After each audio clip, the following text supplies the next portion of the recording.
ಯಾದಗಿರಿ ಜಿಲ್ಲೆಯ ಸುರಪುರ ತಾಲೂಕಿನ ದೇವರಗುನಾಳ ಗ್ರಾಮದಲ್ಲಿ ಹಿರಿಯ ಪ್ರಾಥಮಿಕ ಶಾಲೆಯ ಹತ್ತಿರ ಇರುವ ತಿಪ್ಪೇಗುಂಡಿಗೆ ಆಕಸ್ಮಿಕವಾಗಿ ಬೆಂಕಿ ತಗುಲಿ ಜಾಲಿಗಿಡ ತಿಪ್ಪೇಗುಂಡಿಗೆ ಬೆಂಕಿ ಹೊತ್ತಿ ಹುರಿದು ದಟ್ಟವಾದ ಹೊಗೆ ಕಾಣಿಸಿಕೊಂಡು ಕೆಲಕಾಲ ಜನರು ಭಯಭೀತರಾದರು.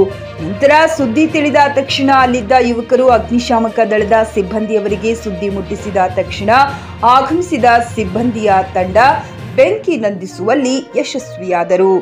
ವಿಶ್ವನಾಥ್ ಡಾವಳಿಗೆ JK news Kannada, Surapura. Single room, double room, AC, non AC ಸೌಲಭ್ಯ ಹೊಂದಿರುವ ನೀಲಕಂಠೇಶ್ವರ ಲಾಡ್ಜ್ ಇದೀಗ ನಿಮ್ಮ ಹುಣಸಗಿಯಲ್ಲಿ ಲಭ್ಯ. ಹಾಗಿದ್ರೆ ಹಿಂದೆ ಭೇಟಿ ನೀಡಿ.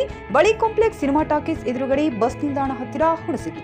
ಹೆಚ್ಚಿನ ಮಾಹಿತಿಗಾಗಿ ಸಂಪರ್ಕಿಸಿ 9325751141 ಅಥವಾ 63626389888.